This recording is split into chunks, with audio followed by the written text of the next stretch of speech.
Howdy, hi.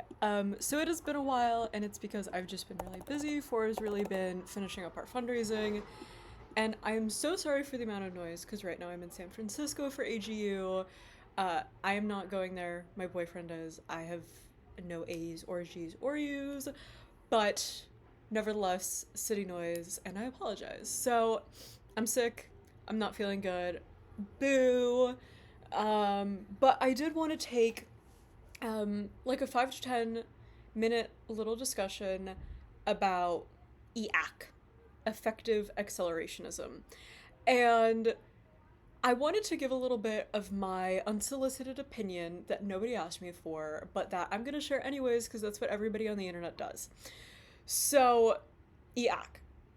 Basically, what it is a philosophical ideology, I believe, that basically says something there should be no guardrails on AI movement or AI progress because we need to basically do this as fast as possible for humans to expand their consciousness throughout the world because it's the right thing to do. Like, basically, the argument is the only ethical thing to do is to accelerate AI and potentially other forms of techno solutionism as fast as possible without guardrails or without guardrails or care for other consequences.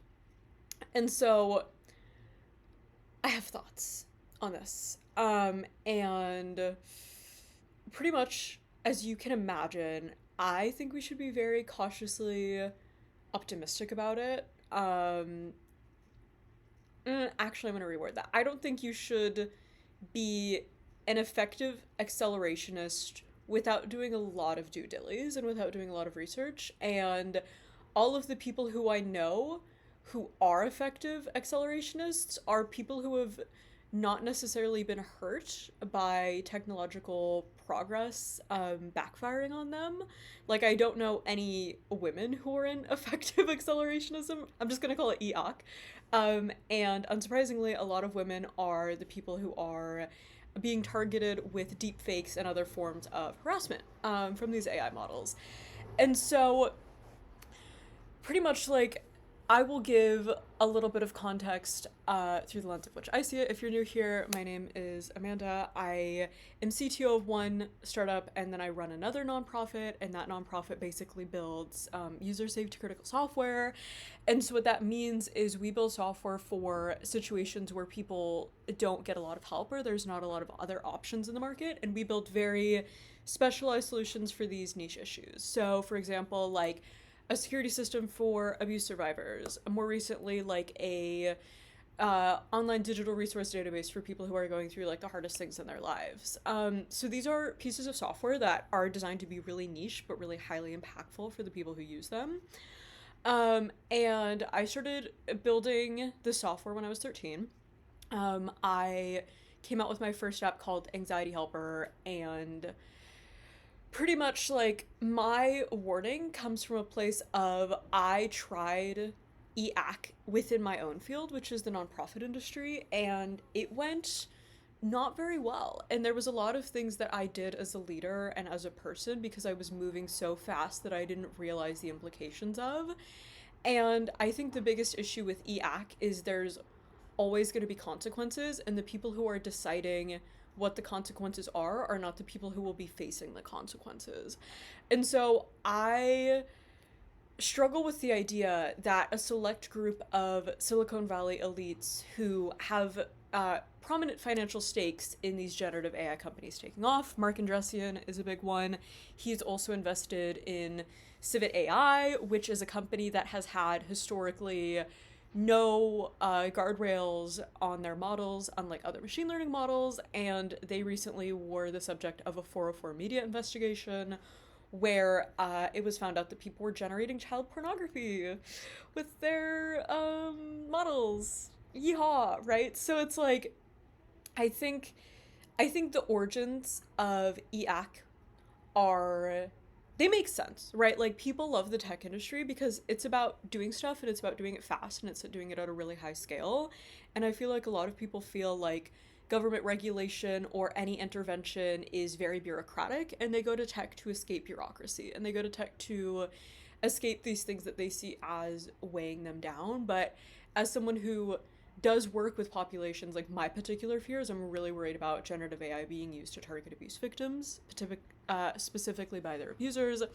I'm worried about it causing like more mass shootings, causing more terrorist attacks, like all these other things. Like there's so many unknowns, and I don't think that means that we shouldn't be accelerating, but I think there is a nuance here, right? There is a middle ground between we should not do any artificial intelligence and we should do it all the way without any guardrails, and the death of nuance is the death of intellectualism.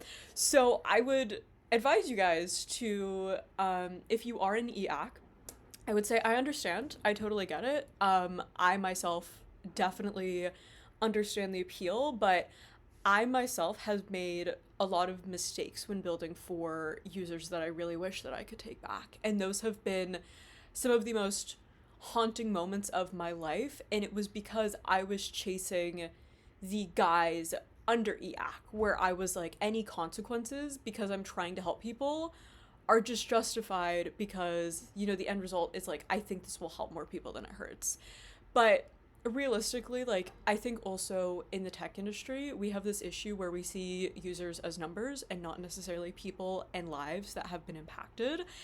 And, you know, one person getting like hurt or being like told to kill themselves is like a small misnomer, like maybe in the eyes of people with EAC, but it's actually a really big deal. And it's not just that person, but their families and their ongoing, like, you know, just like everybody who surrounds it is impacted. And I think we should just be very careful in any sense with any high scale technology that has unintended consequences.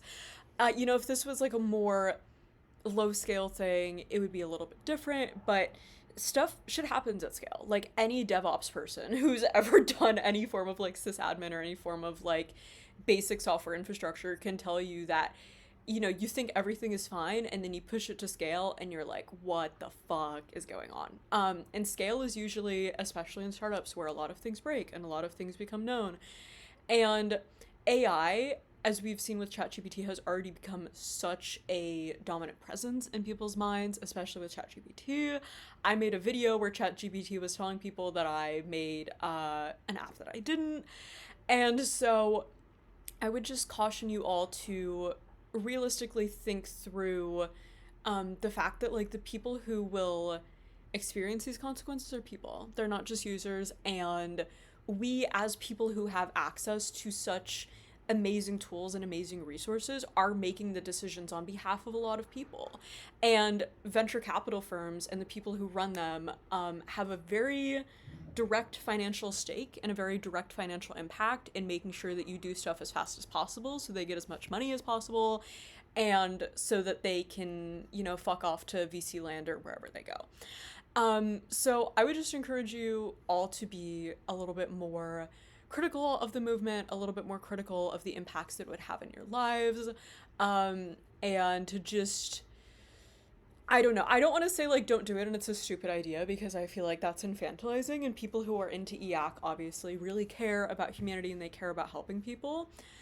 But I would also argue the best way to help people is not through just going fast and bulldozing people's lives, because that's how you lose trust. Like, look at what Facebook did. They blew up, they hit scale, they were like, this is great, and now they pretty much just got like a total PR pummeling over the last couple of years because everybody's like, oh fuck, we found out that Facebook did this, and so on and so forth. So going fast is not the best way to go long.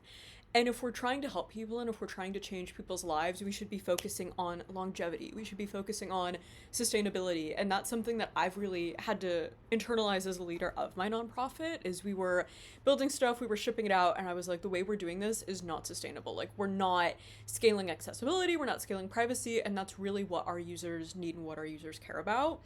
And there's just so many forewarnings, and I think if you look into a little bit more about, you know, the ways that technological progress has been used against minorities, has been used to hurt people, the unintended consequences of it all, I hope that you guys will come to the conclusion that it is understandable to want guardrails on this stuff. And if we really want to get the trust of everybody, if we really want to effectively accelerate all of humanity, most of humanity needs to be on board, and we should be thoughtful and methodical about how we do it. And I would also say effective altruism, not effective altruism, effective accelerationism is not necessarily a philosophical issue, but it might be a creativity issue too, right? Like, we can be creative and we can think around solutions to these guardrails. We can think around, new policies that come into place, and we can do our best to try to do our part to communicate to the public effectively about what it is.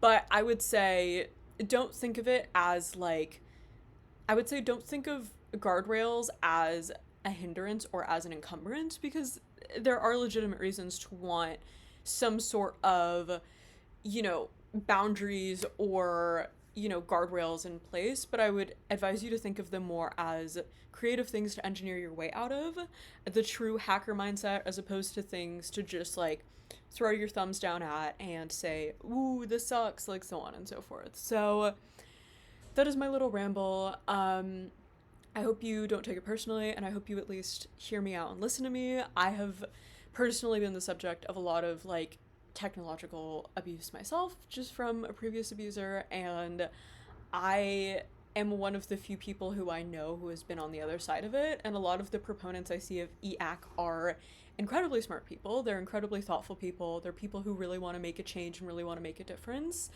But I would just say, think more really about the outcome of a world where anything can be justified by it being done as fast as possible because it can help people. Not just AI, but there's a lot of things that if you think about, like if we open this loophole up for artificial intelligence, what's to stop it happening for policy? And what's to stop it from happening for all of these other different roadways? And the answer is not a lot. Like, AI is like not that, like, it's not that crazy, honestly.